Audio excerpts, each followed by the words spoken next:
রাসূলুল্লাহ সাল্লাল্লাহু আলাইহি সাল্লাম বলেছেন যে কিয়ামত পর্যন্ত আমার উম্মতদের মধ্যে এই চারটা জিনিস সবসময় বিদ্যমান থাকবে। এই জাহিলিয়তের চারটা জিনিস আমার উম্মতের মধ্যে থাকবে। এই উম্মত এই চার জিনিস যতক্ষণ পর্যন্ত না ছাড়বে ততক্ষণ পর্যন্ত পরিপূর্ণ আমার উম্মত হইতে পারবে না। কি কি চারটা জিনিস ধৈর্য সহকারে শুনে যাবেন এবং মানুষের কাছে এই ভিডিওগুলা শেয়ার করে দিবেন। আল্লাহ রসুল সাল্লাহ আলাইসাল্লাম হজরত আবু মালিক আশআরী রাদিয়াল্লাহু তাআলা আনহু থেকে বর্ণিত রাসূলুল্লাহ সাল্লাল্লাহু আলাইহি ওয়াসাল্লাম ইরশাদ করেছেন যে আমার উম্মতের মধ্যে জাহিলিয়তের চারটি কাজ বিদ্যমান থাকবে। তারা অধিকাংশ লোক এগুলো ছাড়বে না। অধিকাংশ লোক আল্লাহ রসুল বলছেন যে এক নাম্বার যেটা সেটা হচ্ছে বংশমর্যাদা। আমাদের সমাজে বংশমর্যাদা নিয়ে খুবই লাফালাফি করি, অর্থাৎ আমার চিনস, আমি অমুক বংশের লোক, একদম মেরেলাম। বিভিন্ন ধরনের বংশমর্যাদা নিয়ে প্রতিপত্তি নিয়ে নিজের রক্ত গরম দেখানো, মানুষের সাথে ঝগড়া করা, এগুলা এই জাহিলিয়তের একটা স্বভাব।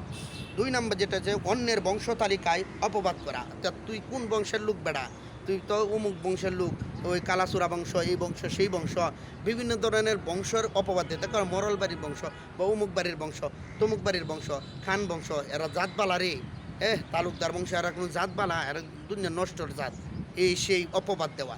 এই অপবাদ দেওয়া একটা জাহিলিয়তের রেওয়াজ।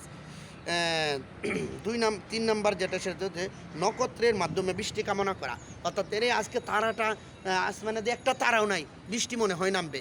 এই যে এরকম একটা জাহিলিয়তের কুপ্রথা, এটা রসুল বলছেন যে উম্মতের মধ্যে এটা নাকি সবসময় থাকবে। তো এটা তো আছে, অনেকেই বলতেছে আজকে আসমানে একটা তারাও নাই, আসমানে একটা তারাও নাই, আজকে মনে হয় বৃষ্টি হবে। এটা হচ্ছে একটা জাহিলিয়তের একটা কুধারণা। যাই হোক, যে 4 নম্বর যেটা সেটা হচ্ছে বিলাপ করা।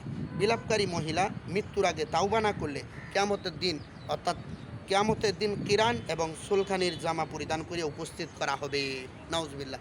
অর্থাৎ যারা কোনো মানুষ মারা গেলে অথবা কেউ মারা গেলে তারা হাই উতাস করে বিলাপ করে, শরীরে থাপড়ায়, জমিনে থাপড়ায়, বিভিন্ন ধরনের কথা বলে বলে সে কান্না করে। এরকম বিলাপকারীদেরকে আল্লাহ রসুল সাল্লাল্লাহু আলাইহি সাল্লাম কিয়ামতের মাঠে তাদেরকে চুলকানির পোশাক অথবা আগুনের পোশাক পরে তাদেরকে নিয়ে আসা হবে। এই সমস্ত কাজ থেকে, জাহিলিয়ত বর্বরা কাজ থেকে আমাদেরকে হেফাজত করুন। এবং কোনো মানুষ মারা গেলে তার দুঃখে কান্না করা, বিলাপ করা, এই বিলাপ যিনি দেখতে আসে সমপরিমাণ গুনাহগার হয়। এই রাসূলের হাদিস দ্বারা প্রমাণিত হইল। এই চারটা জিনিস আমাদেরকে বুঝে শুনে বাছাই করে আমল করার তৌফিক দান করুন। সকলে বলেন আমিন এবং ভিডিওটা শেয়ার করে দিন সবার টাইমলাইনে।